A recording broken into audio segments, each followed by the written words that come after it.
Hello everyone, welcome to study with Gyan Prakash. Jawaharlal Nehru विश्वविद्यालय नई दिल्ली की ओर से स्पेशल रिक्रूटमेंट ड्राइव के अंतर्गत वैकेंसी जारी की गई हैं। सबसे पहले तो आप ये नोटिफिकेशन देख सकते हैं जो कि राष्ट्रीय परीक्षा एजेंसी एनटीए की ओर से जारी की गई है। पदों की संख्या आप यहाँ पर देख सकते हैं। इसके बाद बाकी अगर आप आवेदन करना चाहते हैं तो आवेदन भी कर सकते हैं। तो यहाँ पर देखते हुए आगे बढ़िए कि कहाँ कहाँ पर कौन कौन से पद हैं। इसमें ग्रुप ए, ग्रुप बी और ग्रुप सी के पद हैं। कुछ पदों की संख्या बहुत अधिक है, मतलब कुछ पोस्ट ऐसी हैं जिसमें ज़्यादा पद हैं, कुछ पोस्ट ऐसी हैं जिसमें कम पद हैं। जैसे कि अगर आप बात करें यहाँ पर जूनियर असिस्टेंट के बारे में तो कुल 106 पद। इसके बाद अगर हम बात करें एमटीएस के बारे में तो 79 पद हैं। नेक्स्ट है आपका पर्सनल असिस्टेंट, मात्र 6 पद हैं। 22 पद दिए गए हैं स्टेनोग्राफर में। इसके बाद आगे बढ़ें तो सेमी प्रोफेशनल असिस्टेंट के पद हैं, 8 पद हैं। 19 पद कुक के लिए हैं और मेस हेल्पर के कुल मिला के 49 पद हैं। ठीक है, इसके बाद बाकी के पद आप लोग देखते रहिएगा। पदों की संख्या मतलब कि टाइप ऑफ पोस्ट तो बहुत है और इसके लिए जो अपर एज लिमिट है वो भी आगे मैं आपको दिखा रहा हूँ कि कितनी उम्र सीमा आपकी होनी चाहिए। पहले तो आप सारे पदों को देख लीजिए। नोटिफिकेशन आपको मिल जाएगा हमारे टेलीग्राम चैनल पर। कुल मिला के पदों की संख्या है 388। और अगर हम बात करें एज लिमिट के बारे में तो मैक्सिमम 40 साल तक, कुछ पदों के लिए तो 50 साल तक के लिए अगर आपकी उम्र है तब भी आप इसमें आवेदन कर सकते हैं। आप यहाँ पर आप देख सकते हैं लास्ट में आपको मैक्सिमम एज लिमिट दिया गया है। तो रजिस्ट्रार के लिए 50 साल है, बाकी के लिए जो अधिकतम उम्र सीमा है वो 40 साल होनी चाहिए। और इसमें नियमानुसार आपको छूट भी दी जा रही है। ठीक है, ये तो हो गई पोस्ट की डिटेल। इसके बाद हम देखते हैं एलिजिबिलिटी के बारे में। तो अलग अलग पदों के लिए जो एलिजिबिलिटी है वो आपके सामने है। सेक्शन ए, सेक्शन बी वगैरह करके सभी पदों के सापेक्ष उसकी एलिजिबिलिटी यहाँ पर बताई गई है। ठीक है, देखो ये सारी जानकारी आपके सूचनार्थ है। डिटेल वीडियो मतलब अलग से आएगा। और यहाँ पर अगर आप एक नोटिफिकेशन के माध्यम से आवेदन करना चाहते हैं तो नोटिफिकेशन आपको ऑफिशियल वेबसाइट पर जेएनयू की या फिर Telegram channel study with Gyan प्रकाश पर मिल जाएगा। तो सारे जो हैं डिटेल्स यहाँ पर कवर किए गए हैं। और अगर आप आवेदन करने के लिए इंटरेस्टेड हैं तो आपको ये वीडियो ध्यान से देखना चाहिए। Cook, mess helper, assistant engineer, civil, junior engineer, इसके अलावा भी मतलब पदों की तो संख्या बहुत है। ठीक है, और वेरियस टाइप के पोस्ट के लिए यहाँ पर वैकेंसी जो हैं वो जारी की गई हैं। आवेदन आपको ऑनलाइन ही करना होगा और परीक्षा जो है कौन करवाएगा, तो परीक्षा जो है एनटीए के द्वारा ही करवाई जाएगी। तो ये बात आप लोगों ने देख लिया। हाँ, यहाँ पर देख सकते हैं कि फ़ीस कितनी लगेगी। तो जो आपकी फ़ीस है, पोस्ट जो ग्रुप ए से संबंधित हैं उसमें 1500 रुपये मैक्सिमम है और जो ग्रुप बी के पोस्ट हैं उसमें 1000 रुपये की फ़ीस आपको देनी पड़ेगी। अब हम देखते हैं कि सिलेबस क्या रहेगा। सिलेबस देख लेते हैं। जवाहरलाल नेहरू विश्वविद्यालय, और यहाँ पर देख सकते हैं कि MCQs for all non teaching post. तो मतलब ये है कि यहाँ पर जो नॉन टीचिंग पोस्ट है उसके लिए परीक्षा अलग से होगी और बाकी के लिए जो परीक्षा होगी बाकी पदों के लिए वो अलग से होगी। तो जो नॉन टीचिंग पोस्ट हैं उसमें 300 नंबर की परीक्षा होगी और कुल 150 प्रश्न पूछे जाएंगे। जो प्रश्न होंगे वो आप यहाँ पर देख सकते हैं। जनरल अवेयरनेस से 30 प्रश्न होंगे, रीजनिंग एबिलिटी से 35 प्रश्न, मैथमेटिकल एबिलिटी से 35 प्रश्न, टेस्ट ऑफ लैंग्वेज हिंदी और इंग्लिश, मतलब या तो हिंदी चुनना है या तो अंग्रेजी, 30 प्रश्न, कंप्यूटर अवेयरनेस से 20 प्रश्न। कुल मिला के 150 प्रश्नों की यह परीक्षा होगी। ठीक है, सिलेबस भी यहाँ पर बता दिया गया है कि सिलेबस में क्या क्या रहना चाहिए। इसके बाद बहुत सारे पद हैं जैसे deputy registrar, assistant registrar, section officer, senior assistant के लिए जो पद हैं तो उसके लिए यहाँ पर आप सिलेबस देख सकते हैं। सिलेबस अलग से दिया गया है। तो सीनियर सिस्टम एनालिस्ट के लिए अलग सिलेबस है। इसके अलावा भी बहुत सारे पद हैं तो उसके लिए सिलेबस जो है वो अलग से दिया गया है। स्किल टेस्ट ये क्वालिफाइंग होगा। इसमें private secretary, personal assistant, stenographer और जूनियर असिस्टेंट वगैरह के जो पद हैं इसमें स्किल टेस्ट के बारे में भी दिया जाएगा। और इंटरव्यू या पर्सनालिटी टेस्ट भी होगी। तो ये ग्रुप ए के लिए होगा जो कि 100 नंबर का होगा। तो यहाँ पर आपको सारी जानकारी उपलब्ध करवाई गई है। और जो अपर एज लिमिट है उसमें भी छूट आपको मिलेगी नियमानुसार। तो सारी डिटेल्स आप लोग चेक करके इसमें आवेदन कर सकते हैं अगर आप आवेदन करना चाहते हैं देन।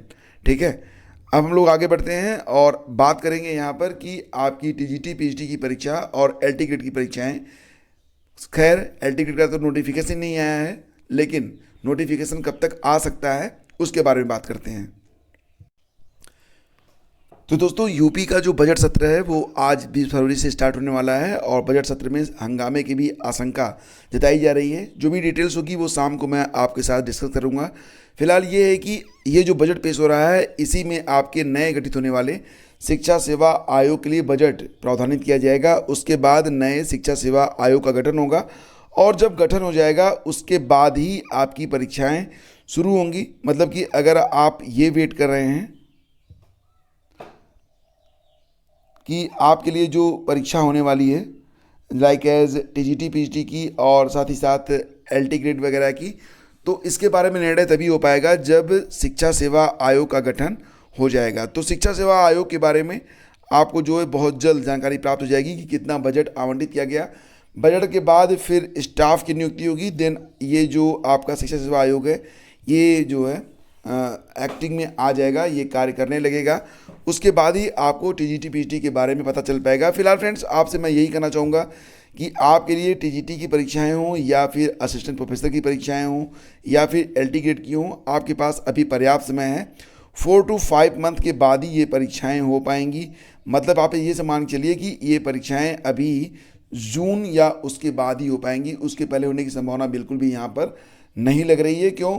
क्योंकि देखो, जो अध्यक्ष वगैरह हैं अलग अलग जो यहाँ पर आयोग बनाए गए थे, तो उनके जो अध्यक्ष हैं वो लोग रिटायर हो रहे हैं। अगर हम अप्रैल में बात करें तो टीजीटी पीजीटी के लिए जो चयन आयोग है उसके अध्यक्ष, और फिलहाल तो यूपी एचईएससी के अध्यक्ष रिटायर हो ही चुके हैं। तो इस प्रकार से बिना अध्यक्ष के तो कुछ होगा नहीं, ठीक है। तो आपके पास काफ़ी समय है और सारी चीज़ें इस बात पर निर्भर करती हैं कि शिक्षा सेवा आयोग का गठन कब तक कर लिया जाता है। और आप लोगों में से कई सारे लोगों ने ये भी पूछा था कि पीसीएस के लिए जो ओटीआर यूपीपीएससी ने लागू किया है, तो क्या ओटीआर से ही आपको प्रवक्ता जो जीआईसी प्रवक्ता की वैकेंसी आती है, इसके अलावा एलटी ग्रेड की वैकेंसी आती है, यूपीपीएससी अगर करवाता है तो क्या ये भी करना पड़ेगा? तो बिल्कुल।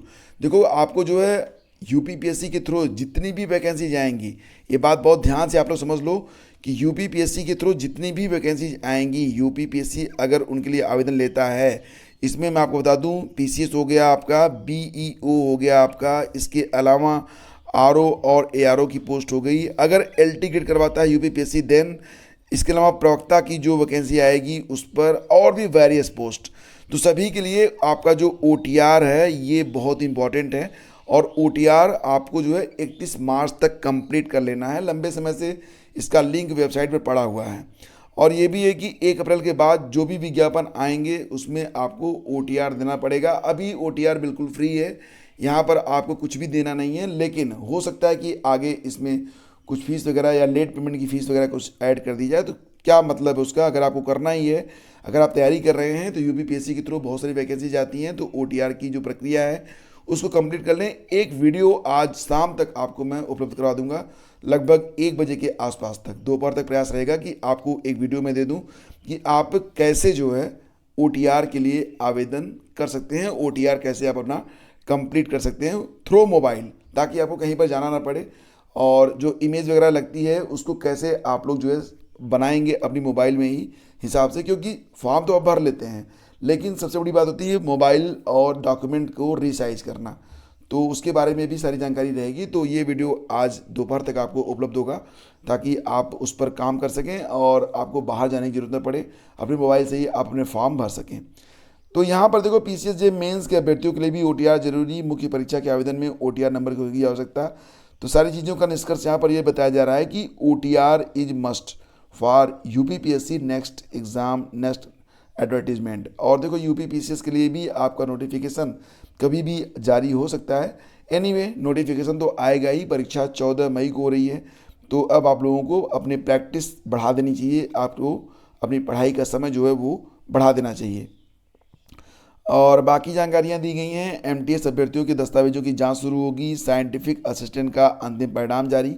तो ये सारी जानकारियां आज के न्यूज़पेपर से मिल रही हैं आपको। और देखो, कोई भी परीक्षा होती है, अगर आप प्रतिदिन आधे घंटे डेडिकेटेड रूप से सिर्फ एक काम करें तो आप कोई भी परीक्षा जो है वो क्रैक कर सकते हैं।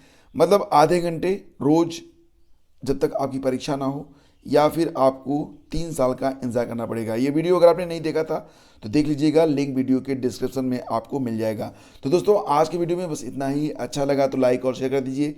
कोशिश रहती है कि जो धरातल पर आपकी खबरें हैं सिर्फ वही मैं शामिल करूं, और कपोल कल्पित जो बातें आपको बताई जाती हैं बहुत सारे चैनल पर, उन पर हम बहस नहीं करें तो बेहतर है। बाकी जब भी आप कोई प्रश्न पूछते हैं उस पर मैं गहन शोध करता हूँ, उसके बाद ही मैं आपको वो जानकारी उपलब्ध कराता हूँ।